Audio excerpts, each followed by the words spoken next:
Gratidão, coronel, pela oportunidade. Gratidão a vocês. Obrigado por poder estar aqui numa atmosfera tão carinhosa aqui na Associação Espiritualista de Viseu com vocês.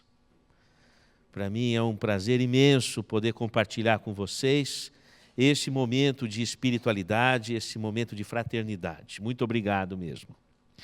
Eu escolhi hoje falar sobre família.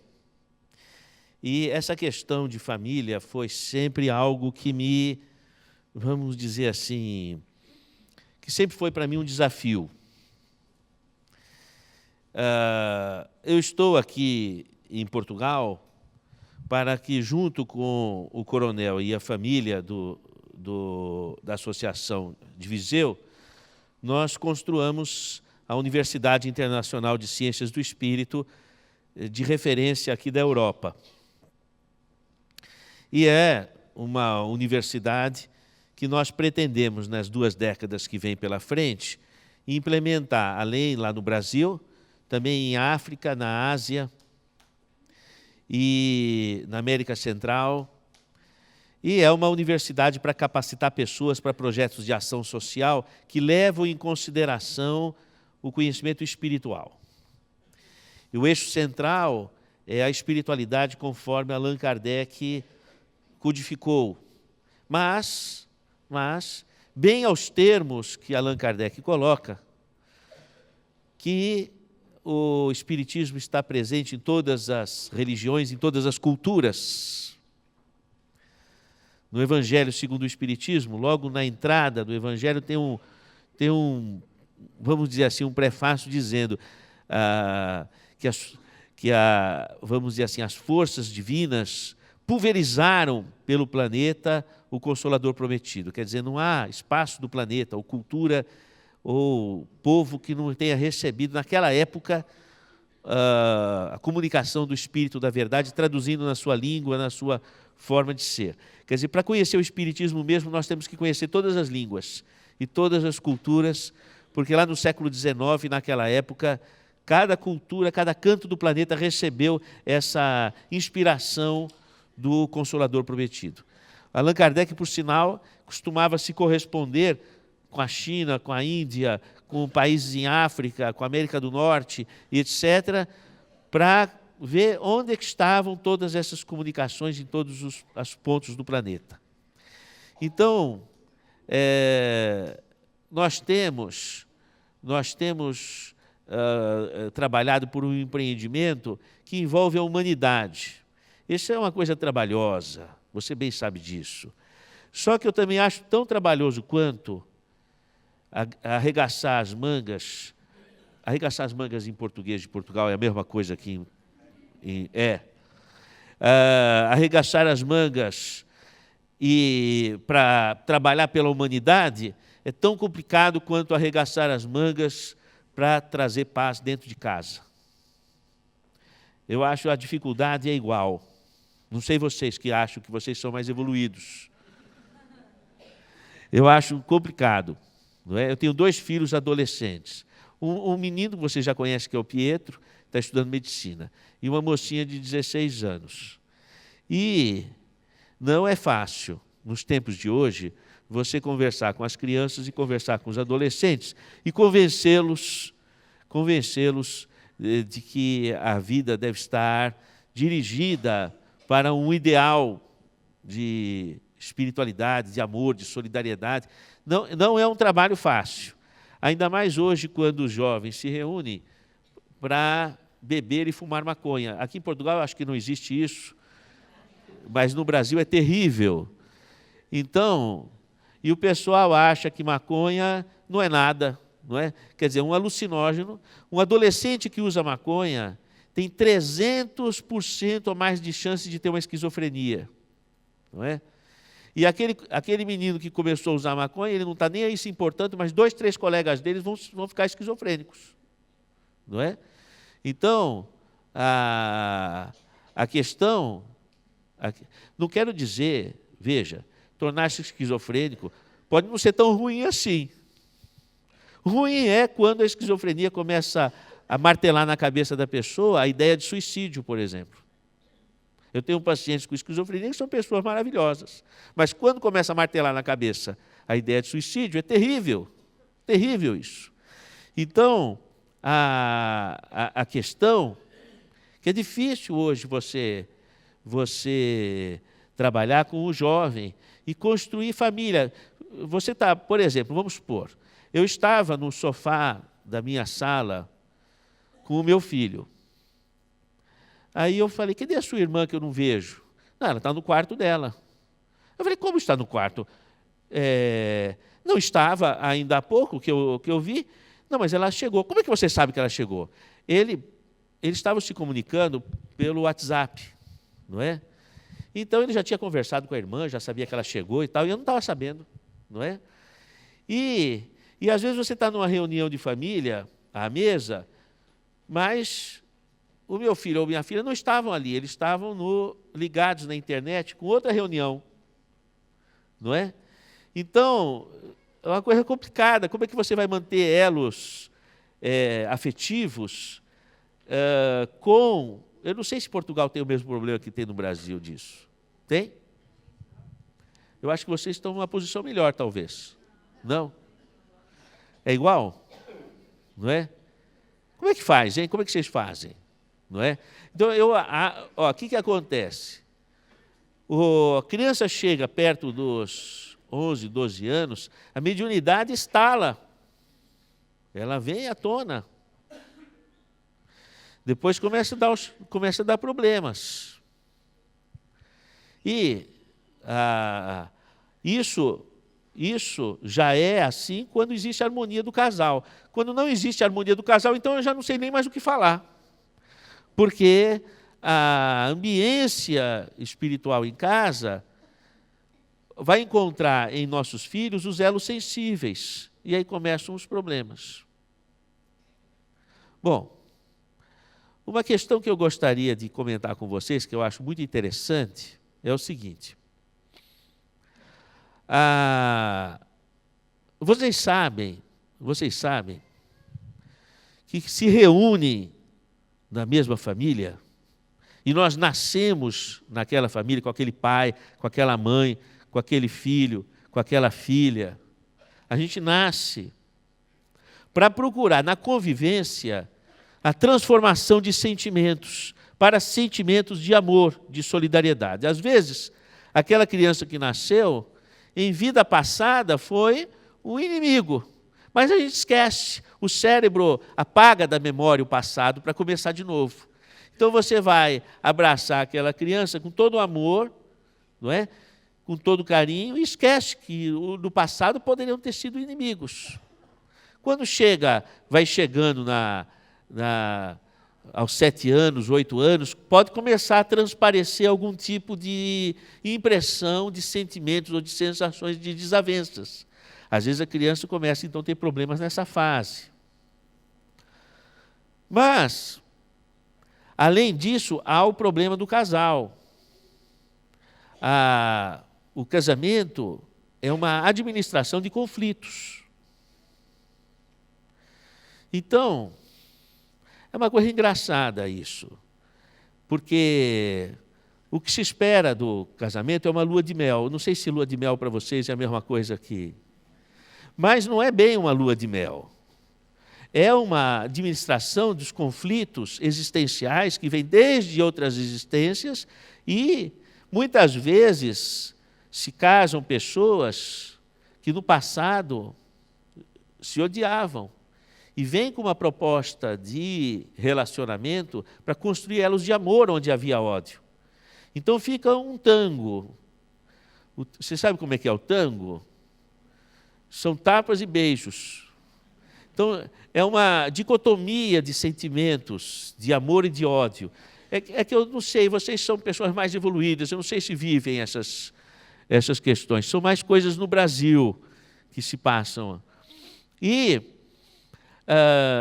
essas situações, essas relações de amor e de ódio são naturais porque o amor vem pela proposta da união, transformar sentimentos. E o ódio vem do passado, do que foi o passado. Então, essa convivência de sentimentos é natural, isso acontece. Por isso que é muito comum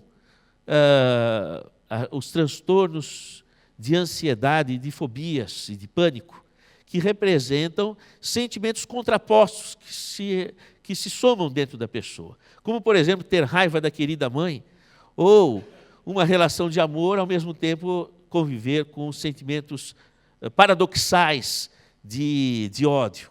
Não é? Então, se não houver uma proposta existencial, ou seja, o entendimento de que existe esse processo, o casamento fica impossível. No Brasil, 70% dos casamentos dão em divórcio. Quanto é que é aqui em Portugal? Hã?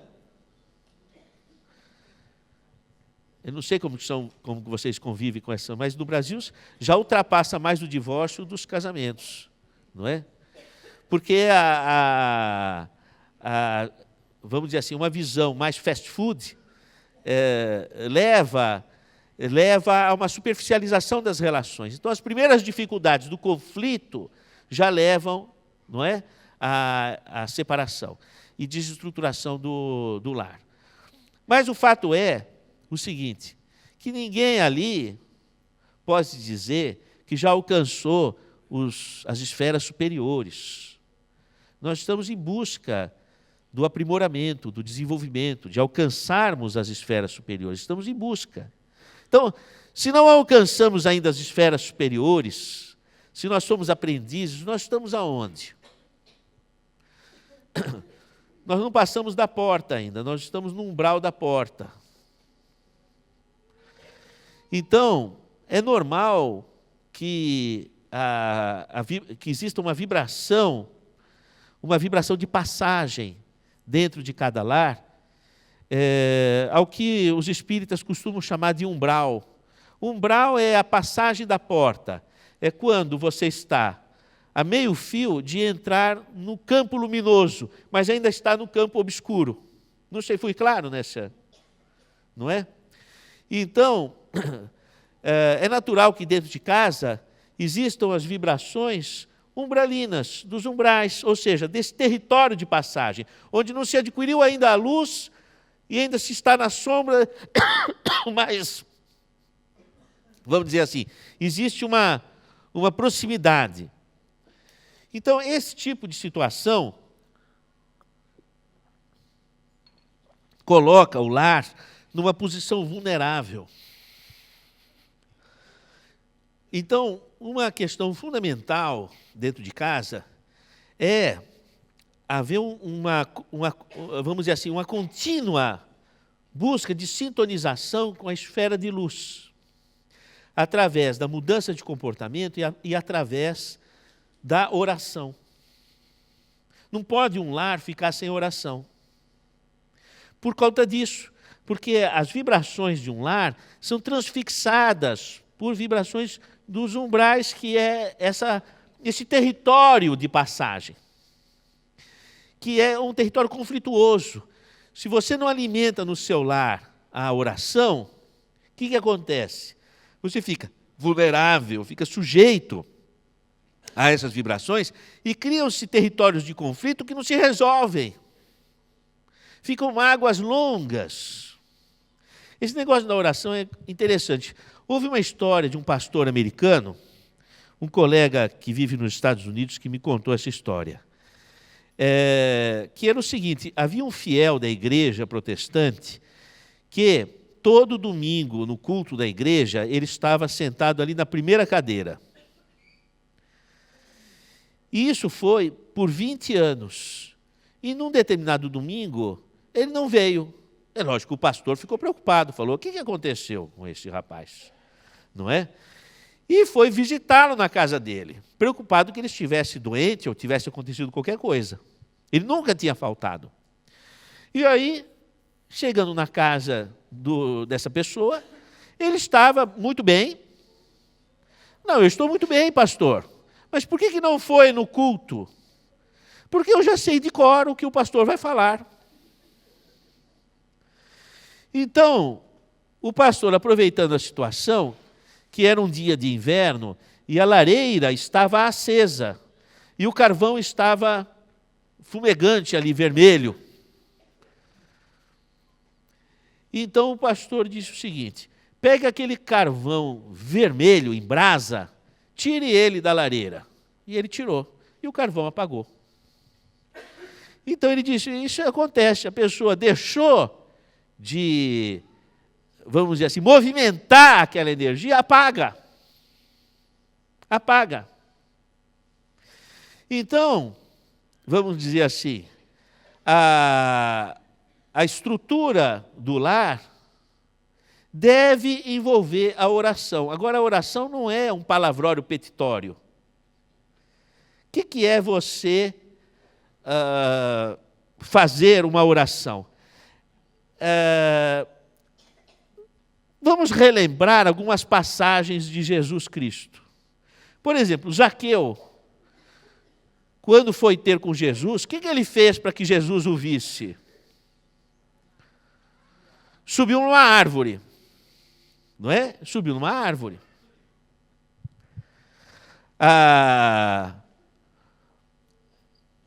Por exemplo, a mulher hemorrágica, o que ela fez para que Jesus a percebesse ali? Tocou nas vestes dele. Se você for analisar, essas pessoas, elas tomaram uma postura em que elas assumiram as suas identidades, as suas personalidades. O cego que Jesus cura grita, filho de Davi, filho de Davi. E Jesus ouve ele. Então, uma primeira questão de fundamental importância é nós sairmos um pouco da nossa zona de conforto e tomarmos uma posição de nós assumirmos a nossa identidade. Então, assumir a sua identidade é analisar qual é a sua vocação, qual é a sua aptidão na fase da vida que você está. Qual é o seu papel com o que você se identifica? Porque muitas vezes nós ficamos numa zona de conforto e não nos posicionamos naquilo que é a nossa identidade. E essa falta de posicionamento faz com que você não apareça, você fica diluído no meio de uma multidão. E essas pessoas, como foi o Zaqueu, como foi Dimas, que na cruz olha para o Cristo, não é? O bom ladrão, ele olha para o Cristo. E, naquele momento, isso chama a atenção do Cristo. Então, quando você toma uma atitude que é representativa da sua identidade, no seu papel, na sua relação com aspectos construtivos da vida, esse posicionamento seu funciona como a peça de um quebra-cabeça. Quebra-cabeça em português de Portugal é a mesma. Então, a primeira peça, você coloca outras 3 ou 4, é ou não é? E depois você coloca outras 10 ou 15. Então, quando você define o seu papel, você favorece que as pessoas do seu entorno se ajustem. Não sei se estou sendo claro. Às vezes você quer mudar uma pessoa, você não consegue, mas você estrutura o seu papel, a sua identidade, naquilo que você veio fazer no mundo, as pessoas vão se acomodando e vão se ajustando. Que às vezes a gente quer ajudar, esquece da gente, do nosso papel. E aí deixando de fazer aquilo que você tinha que fazer, que é o certo, que que você tinha que fazer aquilo, se posicionar, você não se posicionando, as coisas ficam embaçadas. Ou seja, você não consegue montar o quebra-cabeça, não fica a identidade definida. Lembre-se o seguinte, Jesus disse assim, vós sois deuses, podeis fazer tudo o que eu faço e muito mais. Ele não disse, vós sois deuses daqui a 2000 anos, quando vocês adquirirem a minha luz, e só então vocês poderão ser deuses e fazer tudo aquilo que eu faço e muito mais. Ele não falou isso. Ele falou, vós sois deuses agora. Então, ninguém precisa ser perfeito para se posicionar na sua identidade. O filósofo Immanuel Kant vai dizer, o homem é o que ele faz, a mulher é o que ela faz. A pessoa é o que ela faz, o que ela realiza. Então, quando você encontra o seu papel no mundo, naquilo que você deve realizar para a humanidade, quando você encontra esse papel, essa é a sua identidade. É o seu papel de realização para a humanidade. E então você encontra a posição em que o seu entorno se acomoda e se ajusta. Eu vou ser mais claro nesse aspecto. Emmanuel, nas psicografias de Chico Xavier, esclarece o seguinte. Existe a família e existe a parentela. A família é a família crística, universal, de todos aqueles que se consagram ao amor e à solidariedade. E a parentela são os elos de sangue. E nem sempre a parentela está filiada à família universal. E às vezes você, ficando preso na parentela, deixa de cumprir a sua missão para a família crística. Não sei, estou sendo claro com vocês? Não é? E aí o que acontece?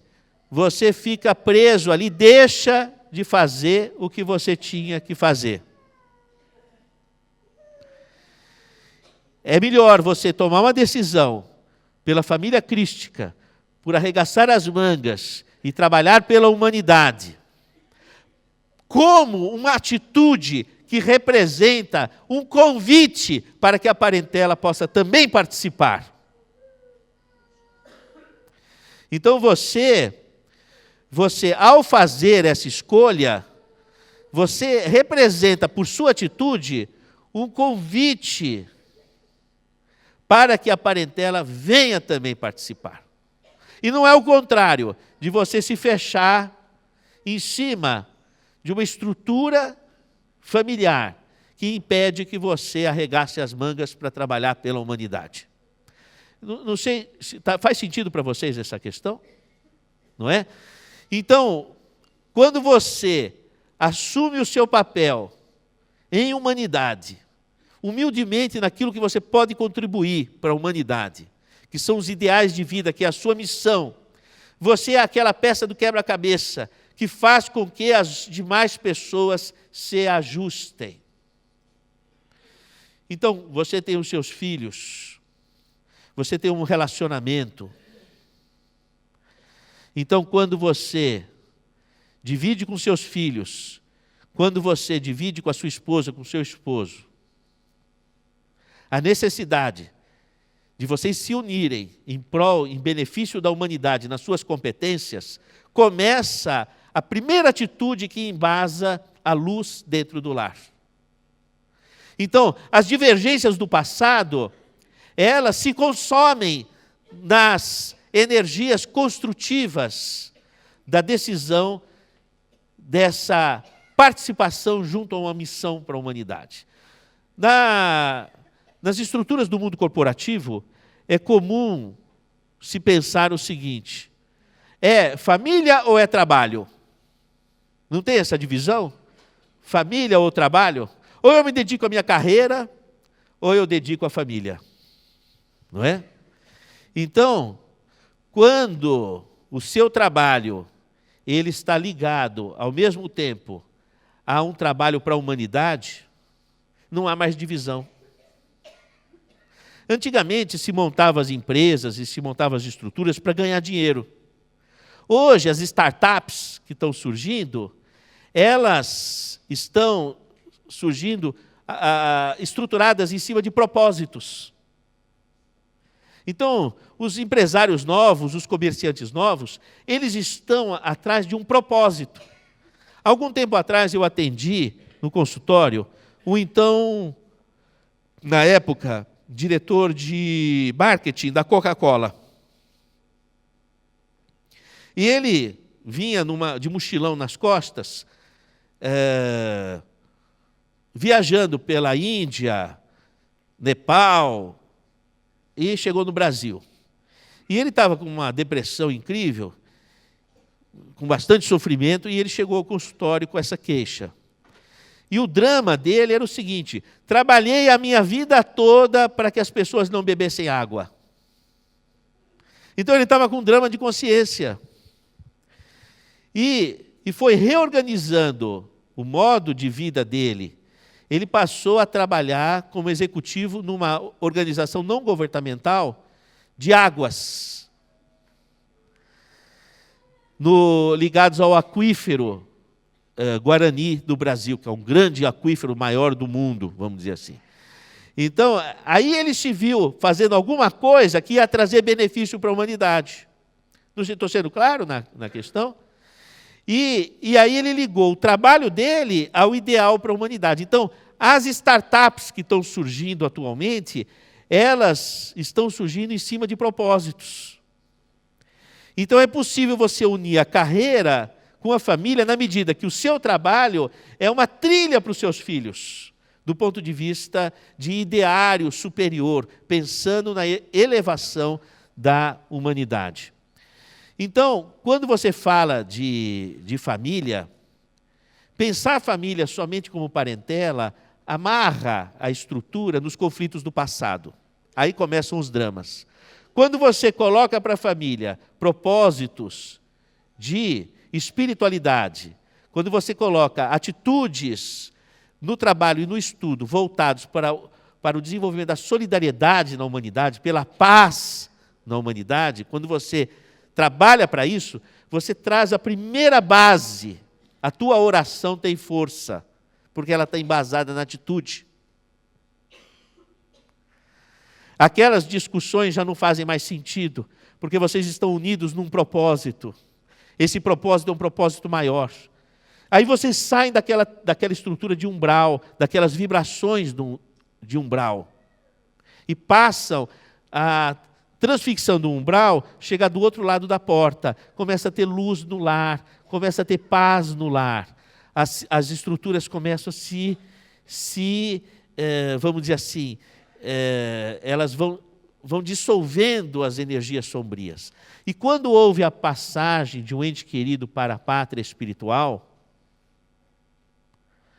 a família passa a ter um elo do outro lado. É como uma ponte. Como é que se faz uma ponte? Você tem uma estaca aqui, outra estaca tem que estar distante para que haja a ponte.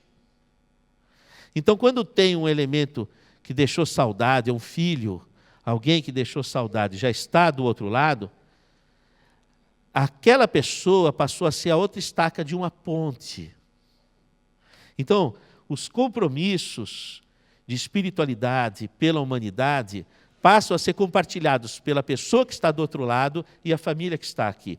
Estou sendo claro com vocês? Não é? Então, o que acontece? Se você começa a abrir sua mente para a necessidade de estabelecer esse elo na construção de atitudes que trabalhem pela paz da humanidade, pela espiritualidade, a pessoa que está do outro lado, ela vai coparticipar com você. Você vai sentir as proximidades. Dissolve-se a saudade do coração. Aquela saudade mesmo sempre tem, mas aquela coisa mais doída, ela se dissolve, porque passa a haver uma aproximação vibratória. Então você passa a sentir a viva impressão do contínuo, de que aquela pessoa está ali, ela existe, e você tem como perceber esse intercâmbio. Tá? Eu queria passar para vocês algumas imagens. Deixa eu ver, como é que... Tem algum monitor para eu... Márcia, eu queria... coloca no Think and Feel. O Think and Feel. É o outro...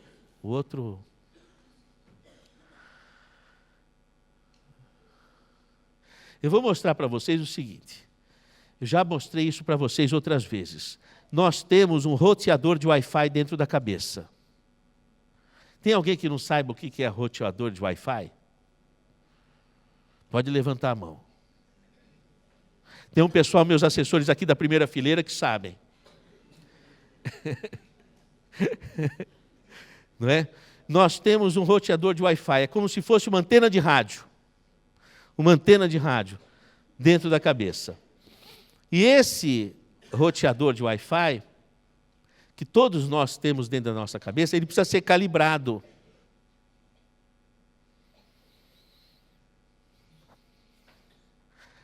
Pode passar. Olha, no livro, está escrito em inglês, porque foi uma aula que eu dei no William James College de Massachusetts. Estava o pessoal do Massachusetts Institute of Technology, o pessoal do Massachusetts General Hospital da Harvard University. Então eu pus em inglês. Olha lá, ó. Missionaries of the Light. Fica até mais... A pessoa fica com mais fé quando lê o Espiritismo em inglês. Não é? O senhor já reparou, coronel? Ó, Missionários da Luz. Ó, Missionaries of the Light. Aumenta muito a fé, não é? E tem um capítulo sobre a glândula pineal ou epífise. Esse é o roteador de Wi-Fi. Vamos para o próximo, por gentileza. Ali, pronto. Você está vendo uma... É meio nojento, não é? Na verdade, assim, a pessoa havia morrido e eu cortei o cérebro dela no meio. Tendo cortado ao meio, bem no meio do cérebro havia essa estrutura que parece uma língua, mas é do tamanho de um caroço de uma azeitona. E você tem um desse no meio da sua cabeça. Isso daí é o seu roteador de Wi-Fi. Tá? Vamos explorar mais esse roteador de Wi-Fi. Pode passar? Pode passar. Ali, esse é mais assim, parece uma bolinha, tá vendo? Pode passar. Essa pineal tem exatamente a forma de um caroço de azeitona. Como é que será a sua pineal? É que esse exame o seu plano de saúde não cobre. Então, cada um tem uma pineal. Esse é o seu roteador de Wi-Fi da cabeça, é a sua antena. Essa antena você precisa calibrar. Bom, quem sou eu para dizer qualquer coisa para você? Eu estou falando assim, conversando alto, tá bom? É calibrar o roteador de Wi-Fi. Vamos passar o próximo, por gentileza. Pode passar. Se você pegar, isso nós fizemos na Universidade de São Paulo, se você cortar no meio a glândula pineal, que é o roteador de Wi-Fi que você tem no meio da sua cabeça, ó, vocês estão vendo umas bolinhas? Estão vendo? Isso. São cristais de apatita que você tem no meio da sua cabeça. Alguém que dissesse, não tenho bola de cristal na cabeça? Tem. Essas são as bolinhas de... Eu estou devolvendo para vocês o que tem dentro de vocês mesmos.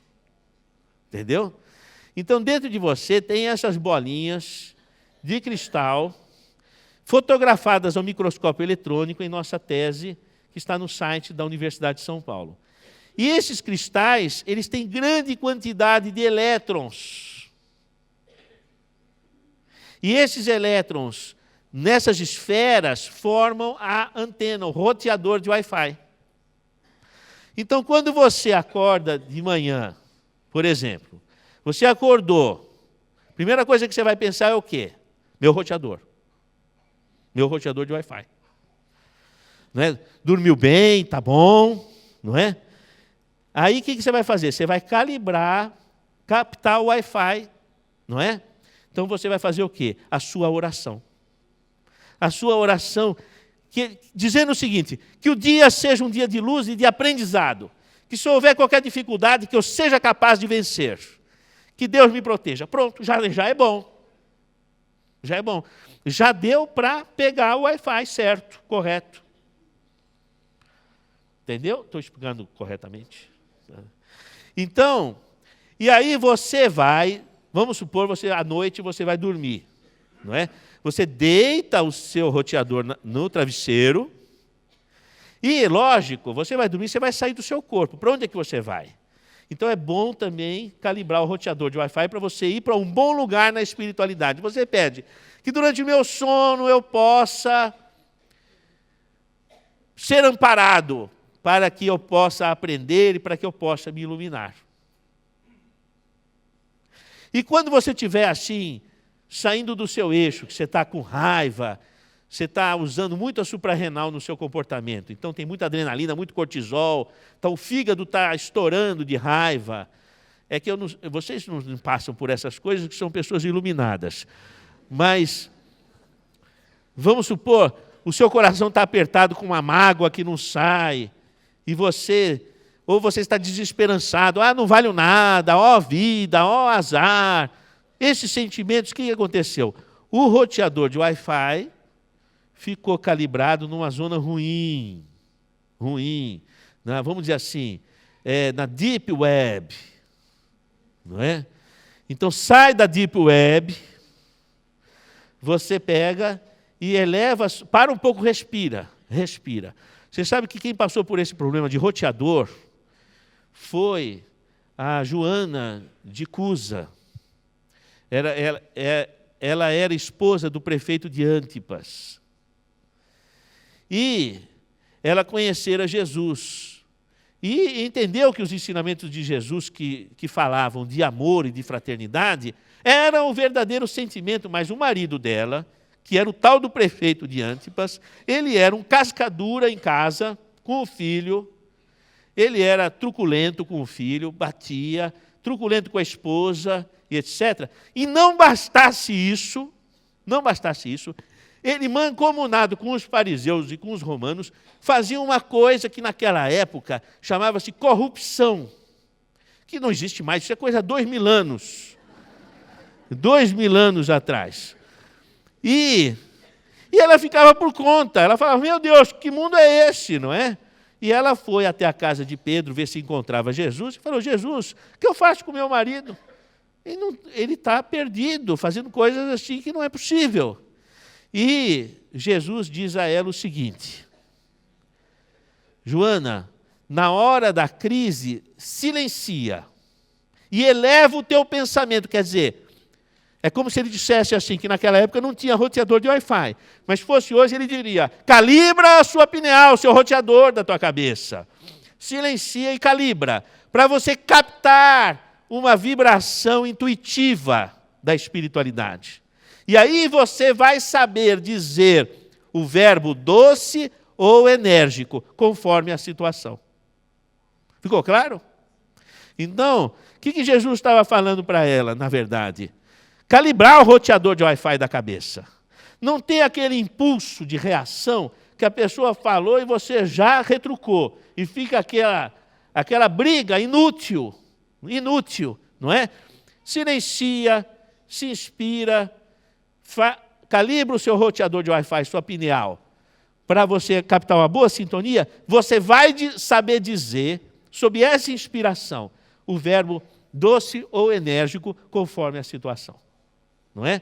Então, nós temos esse mecanismo na cabeça, que é esse instrumento, essa ferramenta, que permite essa conexão. Nós só precisamos de estabelecer qual estação que nós vamos usar, a partir de nossa atitude. Então, gente, eu queria deixar aqui uma mensagem, tá?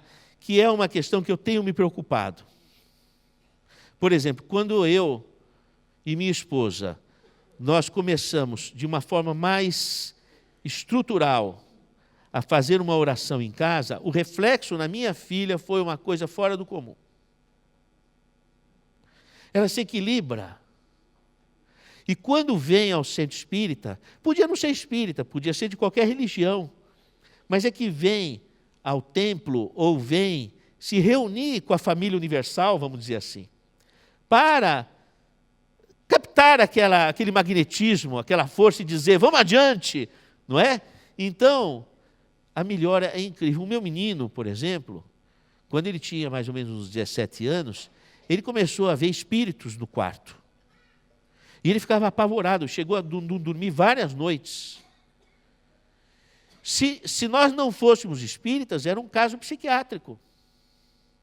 E nós acentuamos, você não pode faltar, vamos fazer um tratamento espiritual, vamos tal. E ele foi. Depois nasceu uma sensibilidade, uma percepção. Ele é um estudante de medicina, ele olha para um paciente, ele já sabe o que o paciente tem, pela mediunidade dele.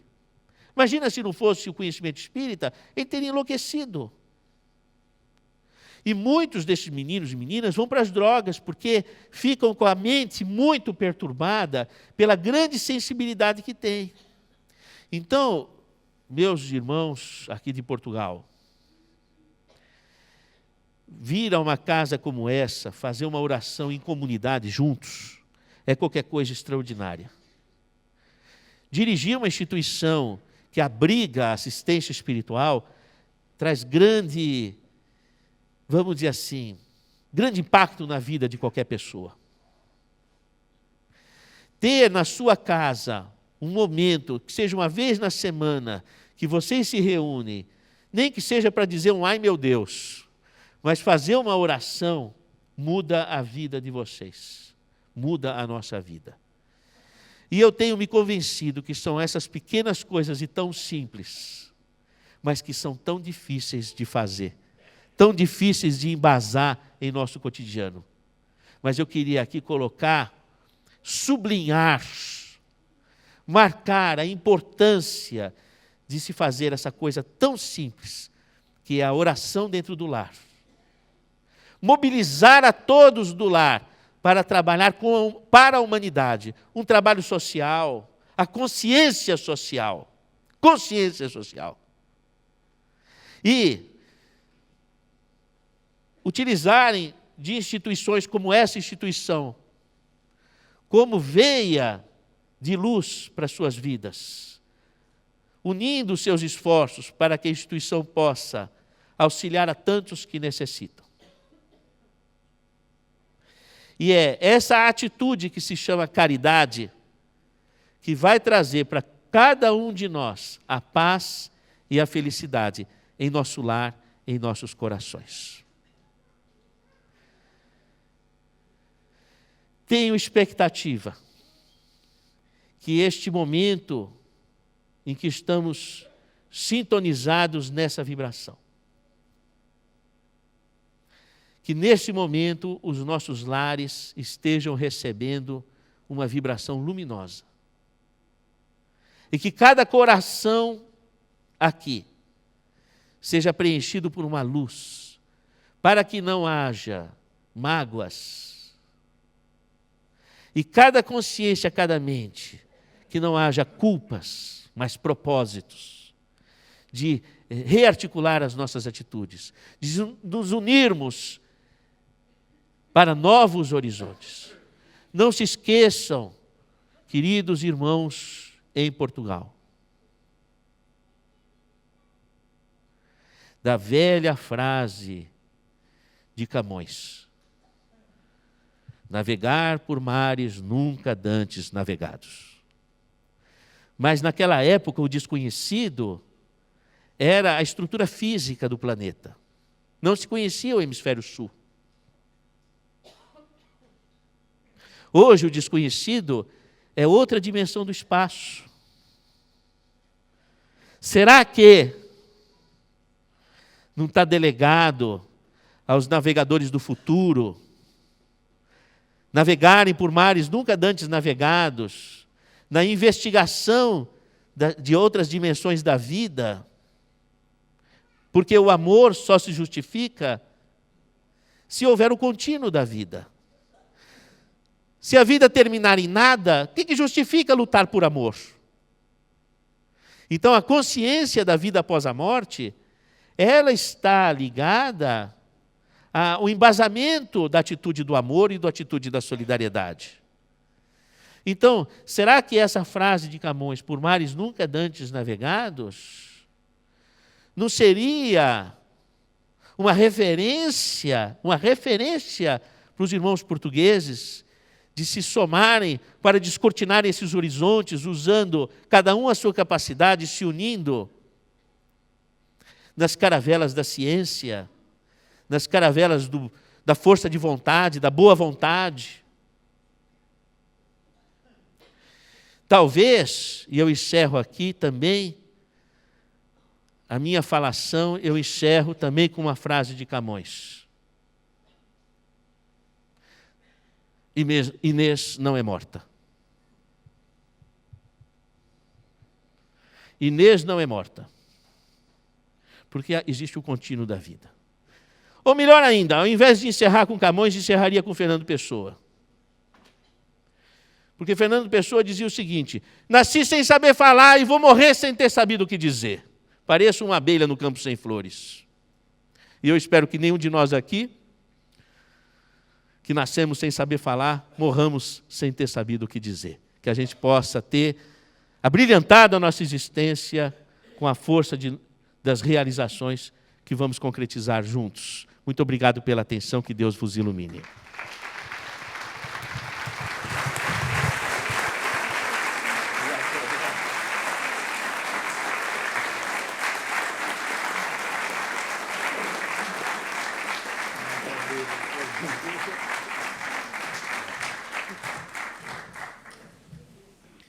Nós vamos, nesse instante,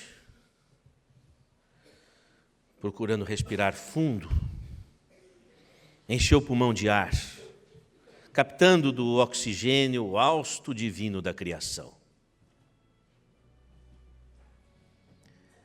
Nós vamos, nesse instante também, aproveitando da dinâmica magnética de nosso corpo. Eu vou pedir para vocês esquentarem suas mãos atritando uma na outra para ativar a circulação sanguínea. E levante sua mão lá para o alto, esticando os braços para cima, como se fosse apanhar uma fruta, espraiando ou espalmando suas mãos, que são antenas captantes de magnetismo. E nesse instante, a espiritualidade maior que coordena as assistências do ambiente, assistências curativas, vão promovendo um verdadeiro redemoinho magnético que nós captamos com nossas mãos. Respiramos mais uma vez profundamente. E agora nós vamos espalmar a nossa mão sobre nossa cabeça, para que nós possamos, através dessa força magnética que nesse instante se projeta sobre o nosso cérebro, reorganizar o nosso pensamento, dirigir o nosso pensamento para os caminhos de luz de nossa existência e a amplificação de nossa consciência de fé. Que a nossa glândula pineal se abrilhante como uma antena límpida capaz de captar as melhores vibrações. Agora nós vamos espalmar a nossa mão no coração,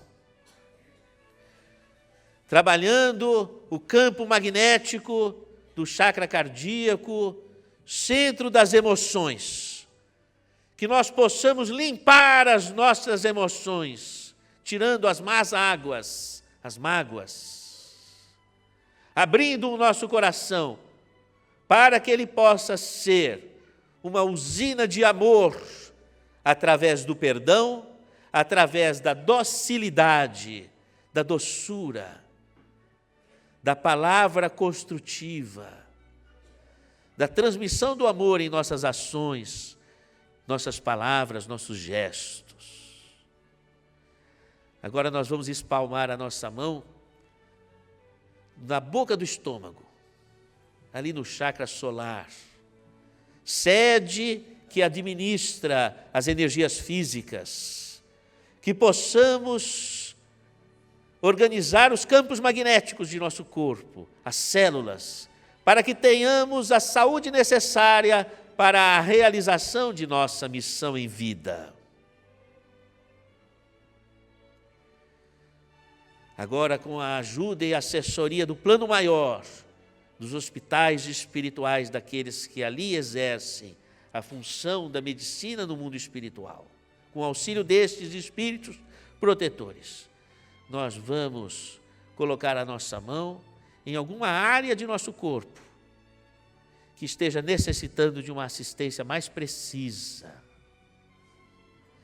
E nós vamos mentalmente perguntar: se passo por esse problema, te pergunto, Senhor Jesus, o que queres que eu faça no meu processo de transformação interior? Porque se me veio essa dor, essa problemática, é a vida me convidando à transformação interna, e eu desejo essa transformação. Transformação de sentimentos que possam fazer vibrar energias de saúde no alívio dos problemas que passo em meu corpo físico. Agora nós vamos espalmar a mão adiante de nós. Estica os braços para frente. E você vai projetar luz para o seu lar, para a sua família, para o seu quarto de dormir, sua sala, o ambiente de sua casa, para os familiares que não estão aqui, que recebam essas vibrações, e para aqueles que deixaram saudade e já partiram para a pátria espiritual. E também por aqueles que sofreram as agruras dos incêndios aqui de Portugal, que recebam essas vibrações magnéticas vindas desse grupo, nesse instante. Vamos também projetar luzes para o Hospital São João, na cidade do Porto, o Instituto Português de Oncologia, que vão ser nossos parceiros, a Liga Portuguesa do Cancro, que vão ser nossos parceiros, e tantos pacientes em sofrimento naquelas enfermarias, passando verdadeiras provas da vida. Assim também aqui em Viseu, há tantos quantos estão nos hospitais e nos leitos de dor, que recebam essa vibração magnética. E agora eu volto novamente as minhas mãos para o meu coração. E te peço, Senhor, que eu possa ter energia e coragem para suportar os meus sofrimentos, mas sobretudo sabedoria para saber aproveitar a experiência do sofrimento na transformação interior, na certeza, Senhor, de que se já consigo vislumbrar o contínuo da vida, a misericórdia divina em minha vida, que eu possa enxergar também os pontos de milagre incrustados na estrada de minha existência, Senhor. Tudo tem uma solução, e vai haver também solução para as minhas angústias e os problemas que sofro nesse instante. Senhor, proteja a minha existência, abrilhante meu coração e minha mente, que eu possa sair daqui renovado em Tua luz, com a graça de Deus.